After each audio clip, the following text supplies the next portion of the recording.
Hello students, पीके medical channel में मैं पतंजलि विश्वकर्मा आप लोगों का बहुत बहुत स्वागत करता हूं। स्टूडेंट्स, आज हम लोग मादा जनन तंत्र का ये लास्ट टॉपिक स्टडी करने वाले हैं। मैं बता दूं कि अभी तक हम लोग मादा जनन तंत्र का ये टॉपिक क्लियर कर रहे थे, जिसे हम लोगों ने लगभग 3 से 4 वीडियो के माध्यम से अभी तक स्टडी किया है। ये वीडियो मादा जनन तंत्र यानी फीमेल रिप्रोडक्टिव सिस्टम से रिलेटेड अंतिम वीडियो बनेगा। अभी तक हम लोगों ने मादा जनन तंत्र में प्राथमिक जननांग, अंडाशय, द्वितीयक जननांग के तौर पे अंडवाहिनी, गर्भाशय और ग्रीवा भाग को स्टडी किया है। आज हमारा लास्ट टॉपिक बनेगा, तो चलिए हेडिंग के रूप में बना लिया जाए। मादा जनन तंत्र का ये चौथा हेडिंग होगा योनि यानी कि वेजाइना। तो चलिए क्लियर करते हैं। तो पहले समझ लेते हैं, डायग्राम के माध्यम से ज्यादा कुछ टफ पॉइंट है नहीं। तो ये वेजाइना का एक डायग्राम बना हुआ है जो कि हम लोग देख रहे हैं अपने स्क्रीन पर। तो इसी स्ट्रक्चर को हम लोग समझेंगे कि कौन कौन सी चीजें हैं, क्या पाई जाती हैं। तमाम बातें हैं जो इंटरमीडिएट के सिलेबस में जो है दी गई है। एनसीईआरटी ने भी इस चीज को मेंशन किया है, प्राइवेट पब्लिकेशन की बुक ने भी मेंशन किया है। तो हम लोग तमाम चीजों को क्लियर करेंगे अपने इस आज की वीडियो के माध्यम से। चलिए देर ना करते स्टार्ट किया जाए। पहली बात, योनि यानी वेजाइना है क्या, उसको जान लेते हैं। तो जैसा कि आपको पीछे बताया भी गया होगा कि यह मादा जनन तंत्र का एक बहुत ही इंपॉर्टेंट बाह्य जननांग है। याद रखिएगा, योनि क्या है, वेजाइना क्या होता है। ये फीमेल रिप्रोडक्टिव सिस्टम यानी मादा जनन तंत्र का एक अहम अंग है, जिसे बाह्य जननांग भी कहते हैं। एक्चुअली क्या है, हम लोगों ने मादा जनन तंत्र में जितनी भी चीजें पढ़े हैं अब तक, उसमें से यही एक ऑर्गन ऐसा है जो शरीर से बाहर लोकेटेड है, बाहर जो स्थित होता है, इसलिए इसको हम बाह्य जननांग के तौर पे भी जानते हैं। तो याद रखिएगा, पहली बात हम लोग पॉइंट टू पॉइंट इसको समझते हैं ताकि आसानी हो। तो पहली बात मैंने बताया कि वेजाइना क्या है, ये एक मुख्य क्या है, अंग है, ठीक है, जो कि मादा जनन तंत्र से संबंधित है। द्वितीयक जननांग के तौर पे इसे जाना जाता है, ठीक है। इसके अलावा ये बाह्य अंग होता है, ठीक है। बाह्य अंग यानी कि एक्सटर्नल जेनाइटेलिया। मैंने बताया था एक्सटर्नल जेनाइटेलिया क्या होता है, शरीर के वे अंग जो बाहर स्थित होते हैं, बाहर से जिसे आप देख सकते हैं, तो उसको हम जो है बाह्य जननांग यानी कि एक्सटर्नल जेनाइटेलिया के नाम से जानते हैं। चलिए पहली बात आप जानेंगे कि वेजाइना क्या है। मादा जनन तंत्र का एक मुख्य अंग होता है जो शरीर से बाहर स्थित होता है, इसलिए इसको हम बाह्य जननांग कहते हैं। ये एक प्रकार से देखा जाए द्वितीयक जननांग कहलाता है। क्या कहलाता है, द्वितीयक जननांग। तो ये भी आपको लिखना जरूरी है। ये एक प्रकार का द्वितीयक जो है जननांग है। अच्छा, इसके अलावा अगर इसके हमें साइज की वगैरह की बात करते हैं तो याद रखिएगा लगभग 7.5 से लेकर के 10 सेंटीमीटर ये लॉन्ग होता है, ठीक है, लंबाई इसकी होती है। और लगभग जो है 3 से लेकर के 4 सेंटीमीटर के आसपास जो है इसकी चौड़ाई होती है, ठीक है। लेकिन एक बात जो मैं बता दूं, ये लगभग के फिक्स साइज की बात हो रही है। इसकी लंबाई जो है, ठीक है, 7.5 से 10 सेंटीमीटर अप्रॉक्स जो है, और इसकी चौड़ाई 3 से 4 सेंटीमीटर के आसपास होती है। बट क्या है, इसकी जो साइज है वो एक्चुअली जो है चेंजेबल होती है। वो ज्यादा भी हो सकती है, क्योंकि इसके अंदर जो है इलास्टिक मसल्स प्रेजेंट होते हैं। क्या पाए जाते हैं, इलास्टिक मसल, ठीक है, याद रखिएगा, इलास्टिक मसल प्रेजेंट होते हैं इसके अंदर। ये जो आप डायग्राम देख रहे हैं मैं वेजाइना की बात कर रहा हूं मैं, तो इसके अंदर इलास्टिक मसल्स प्रेजेंट होते हैं जो रबड़ की तरह फैलने और कॉन्स्ट्रक्ट हो सकते हैं, सिकुड़ सकते हैं। तो इस प्रकार से देखा जाए, इन इलास्टिक मसल्स के कारण से इसकी जो साइज है वो अप एंड डाउन हो सकती है, ठीक है। तो ये बात आप ध्यान रखिएगा। अच्छा, हम बात करते हैं तो थोड़ा और इसमें तमाम नाम लिखे गए हैं। ये टोटल जो आप डायग्राम देख रहे हैं ये वेजाइना का ही पूरा फिगर है। इसमें तमाम नाम हैं। इन सभी नामों को अगर हम एक कॉम्बाइनली नाम दें, एक शॉर्टकट में बताएं, तो इसको हम भग तंत्र भी कहते हैं, ठीक है। कौन सा तंत्र, योनि तंत्र या भग भी कहते हैं। इंग्लिश में इसको हम वल्वा के नाम से भी जानते हैं। तो याद रखिएगा, यानी कि ये वेजाइना जो पॉइंट लिखा इसी को हम वल्वा भी कहते हैं। तो एक नया नाम आपको मिलेगा वल्वा। यानी जितने आप नाम देख रहे हैं, प्रोफ्यूज मैंने लिखा है, क्लाइटोरिस लिखा है, इसमें तमाम चीजें लिखी गई हैं, इन सभी चीजों के समूह को वल्वा नाम दिया जाता है, यानी कि भग के नाम से जाना जाता है। अच्छा, एक पॉइंट और याद रखिएगा, इस चीज को हम कॉलपोस भी कहते हैं, कॉलपोस भी कहते हैं। ये जो आप देख रहे हैं इस डायग्राम को, यानी वेजाइना को एक और नाम दिया जाता है। देखिए सिर्फ इसका 3 नाम हो जाएंगे, एक वेजाइना हो जाएगा, दूसरा वल्वा हो जाएगा, तीसरा कॉलपोस हो जाएगा। तो ये कॉलपोस भी इसको कहते हैं, इस स्ट्रक्चर को, वेजाइना को कॉलपोस भी कहा जाता है। क्यों कहते हैं? एक्चुअली इसमें कोई प्रॉब्लम होती है, कोई ब्लॉकेज होता है, किसी प्रकार की त्रुटि होती है इंटरनल एरिया में, तो उसके लिए एक जांच होती है जिसको हम कहते हैं कॉल्पोस्कोपी। क्या कहते हैं? कॉल्पोस्कोपी कहते हैं। तो इसी जांच के कारण से, ये जांच कब होती है? जब वेजाइना के इंटरनल भाग में जो है किसी प्रकार की ब्लॉकेज हो, यानी प्रॉब्लम्स हो, तो उसको आइडेंटिफाई करने के लिए जो है माइक्रोस्कोप की तरह एक टेस्ट किया जाता है जिसे हम कॉल्पोस्कोपी कहते हैं। तो इसी जांच को करने के कारण से इस वेजाइना को हम कॉलपोस के नाम से भी जानते हैं। अच्छा, तो ये बात आप जान गए। तो ये इंपॉर्टेंट टॉपिक था जिसे हम लोगों ने पॉइंट टू पॉइंट अभी नोट किया है। अब इसके बाद हम लोग देखते हैं इसके फिगर के बारे में, क्या कैसे कहाँ पाया जाता है। ये बताओ, ये अपर साइड होता है और ये बैक साइड होता है। याद रखिएगा, हम अगर बात करें तो ये हमारा फ्रंट साइड, ये अपर साइड है, ठीक है, ये अपर साइड है और ये लोअर साइड होता है। तो हम लोग इंटीरियर की बात करते हैं, इंटीरियर साइड यानी ऊपर का हिस्सा, ठीक है। तो ये ऊपर का हिस्सा है, ऊपर का भाग, ठीक है, और ये नीचे का भाग है। याद रखिएगा, नीचे का भाग है, ठीक है। ये पोस्टीरियर है और ये एंटीरियर होता है। तो एंटीरियर साइड मतलब ऊपर का जो हिस्सा होता है, ये पोस्टीरियर साइड मतलब नीचे का जो हिस्सा होता है। हम लोग इसी के अकॉर्डिंग अपने इस डायग्राम को क्लियर करेंगे। तो चलिए देखते हैं। पहली बात जान लीजिएगा कि इस वेजाइना का जो अपर पार्ट होता है ये थोड़ा हार्ड होता है, ये जो हिस्सा होता है ये हार्ड होता है और मांसल होता है। इस हार्ड भाग को हम ऊपर, ये जो ऊपर वाला हिस्सा होता है मांसल भाग को हम मॉन्स प्यूबिक या प्यूबिक मॉन्स के नाम जानते हैं। तो याद रखिएगा, वेजाइना का जो सबसे ऊपरी हिस्सा होता है जो थोड़ा सा हार्ड होता है, क्योंकि यहाँ पर प्यूबिक नामक हड्डी होती है, उस वजह से थोड़ा सा कठोर होता है। और इसके अलावा ये मॉन्सल भाग होता है, इसलिए इसको हम मॉन्स प्यूबिक के नाम से भी जानते हैं, जिसमें तमाम प्रकार से दिखे जाए यहाँ पर हेयर लाइक स्ट्रक्चर प्रेजेंट होते हैं, ठीक है, जिसे हम प्यूबिक हेयर के नाम से जानते हैं। चलिए, लोअर साइड जो होता है याद रखिएगा, ये अगर देखा जाए हेयर लेस होता है, इस एरियाज में हेयर्स बहुत कम प्रेजेंट होते हैं फिलहाल।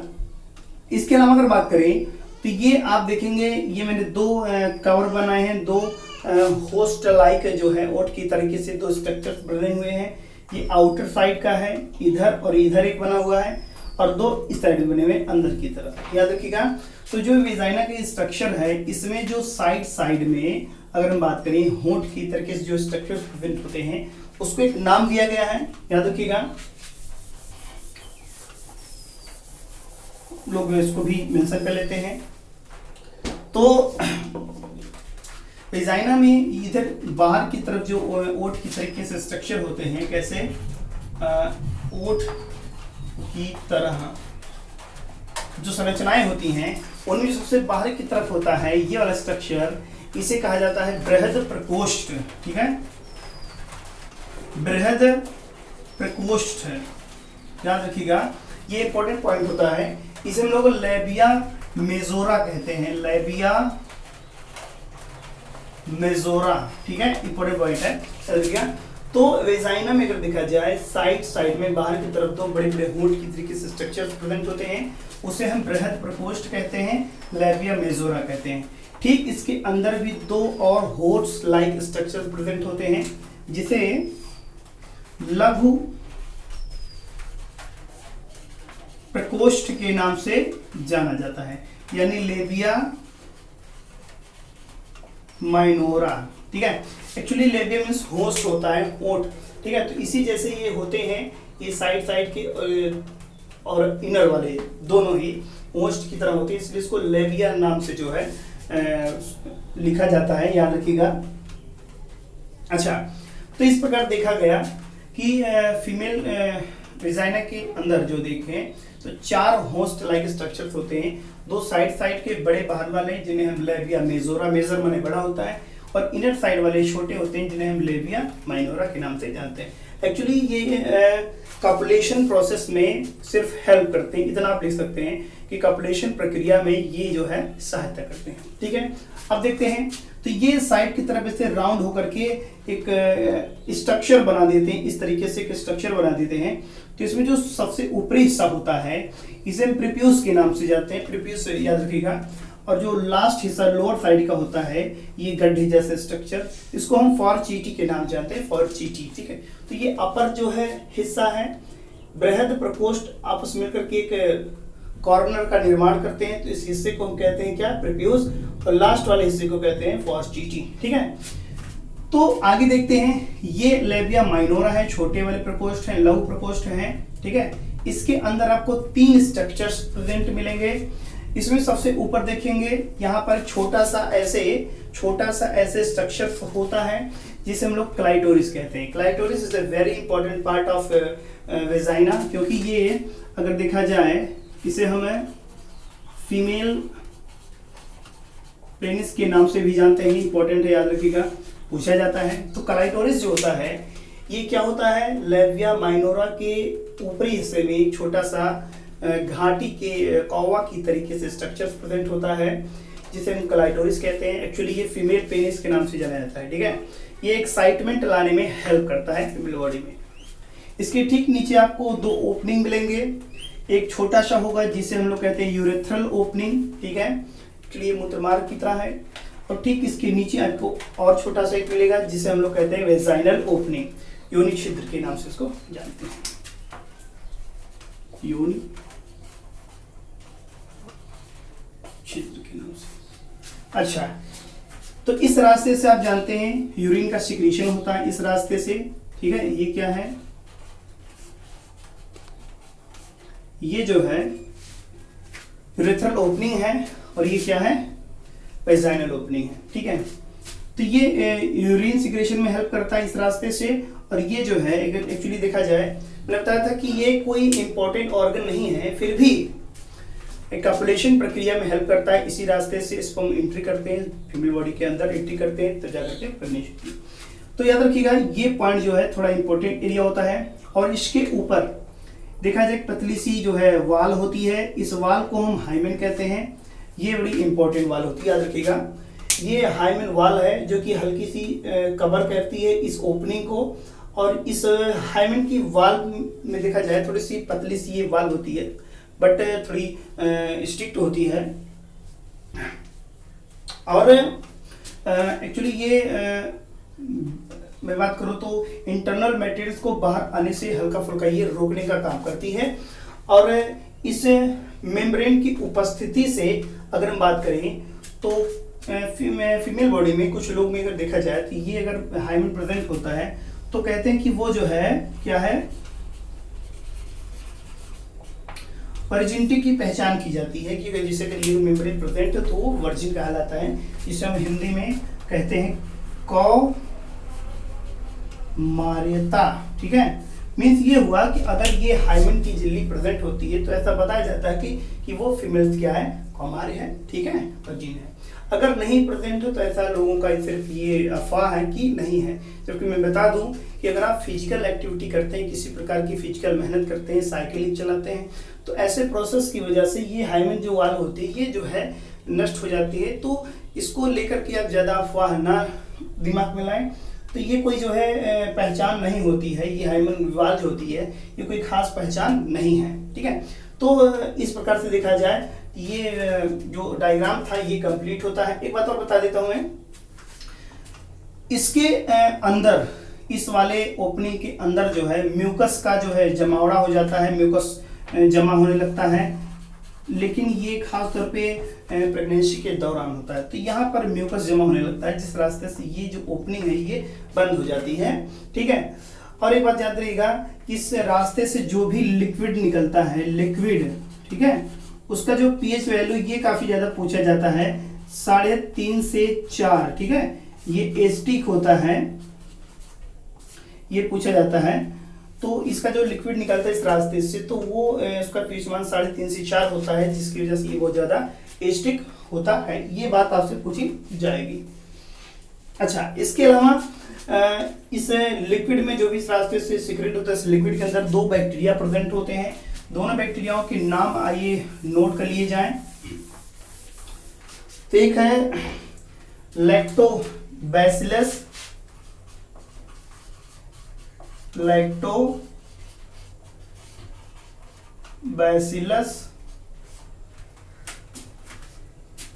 एसिटोफिल, लैक्टोबैसिलस एसिटोफिल्स, एक ये बैक्टीरिया है। और दूसरा है लैक्टोकोकस। तो ये 2 बैक्टीरिया हैं जो इस रास्ते में प्रेजेंट होते हैं एक्चुअली, ठीक है। और इन दोनों बैक्टीरियाओं को हम डिडॉर्लिन्स बैक्टीरिया भी कहते हैं। क्या? डिडॉर्लिन्स बैक्टीरिया, ठीक है। ये हार्मफुल बैक्टीरिया नहीं होते हैं, यूजफुल बैक्टीरिया होते हैं, जो यहाँ पर इन्फेक्शन ना हो इस लिए काम करते हैं। तो याद रखिएगा, इस रास्ते में ये लैक्टोबैसिलस एसिटोफिल्स और लैक्टोकोकस नामक 2 बैक्टीरिया प्रेजेंट होते हैं, जो इन्फेक्शन ना हो इस वजह से यहाँ पर काम करते हैं। और इन दोनों बैक्टीरियाओं को हम डिडॉर्लिन्स बैक्टीरिया के नाम से भी जानते हैं। तो अगर देखा जाए, ये टॉपिक आपसे खास तौर पे कक्षा 12 के बोर्ड एग्जाम में पूछा जा सकता है। इसके अलावा तमाम प्रकार के कॉम्पिटिटिव एग्जाम में भी 1 से 2 नंबर के जो है क्वेश्चंस पुट अप किए जा सकते हैं। तो ये टॉपिक है मादा जनन तंत्र का सबसे लास्ट टॉपिक है। और एक प्रश्न आपका कंप्लीट होता है, मादा जनन तंत्र का सचित्र वर्णन। अभी तक आपको लगभग 4 वीडियोस दिए गए हैं, 4 से 5 वीडियोस दिए गए हैं मानव जनन तंत्र को लेकर के। तो 4 वीडियो को, 4-5 वीडियो को आप देखेंगे, तब जाकर के आपका एक क्वेश्चन पूरा होगा। मानव जनन तंत्र का सचित्र वर्णन लिखने के बाद आप 2 डायग्राम बनाएंगे, एक फीमेल डायग्राम बनाएंगे जो मैंने बताया था, ठीक है, और दूसरा ये डायग्राम है। तब जाकर के आपका एक प्रश्न जो है बकायदे कंप्लीट होने वाला है। याद रखिएगा, एक डायग्राम इसमें दिया गया था इस टाइप का, ये वाला डायग्राम, ठीक है। एक डायग्राम आप ये बनाएंगे और एक डायग्राम आप ये वाला बनाएंगे, तब जाकर के आपका एक टॉपिक क्लियर होगा। एक बात बता दूं, डायग्राम के माध्यम से हमने इस चीज को सर्विक्स लिखा था। सर्विक्स जो है, यहां पर एक छोटा सा मैंने ऐसे डायग्राम बनाया था। इस चीज को आप जान लीजिएगा, ये सर्विक्स रास्ता है, ठीक है। और सर्विक्स की जो वाल होती है, इसके अंदर ये चीज जो है ये मसल्स होती है, ठीक है। इस मसल को हम कहते हैं अर्बर विट्री मसल, ठीक है। ये अर्बर विट्री मसल्स प्रेजेंट होती हैं इस सर्विक्स वाले दीवार के अंदर, ठीक है। ये अर्बर मसल्स प्रेजेंट होती हैं जो बर्थ के समय, ठीक है, शिशु जन्म के समय जब इस रास्ते से जो है शिशु का जन्म होता है, तो ये रास्ता जो है स्प्रेड होने का काम करता है इसी मसल्स की सहायता से। तो इस प्रकार से आप दोनों डायग्राम को बना करके नॉमिनेट कर दीजिएगा, नामकरण कर दीजिएगा, तब जाकर के आपको 5 नंबर मिल जाएंगे। तो चलिए, अब नए वीडियो के साथ, नए टॉपिक के साथ हम लोग फिर हाजिर होंगे। तब तक के लिए नमस्कार।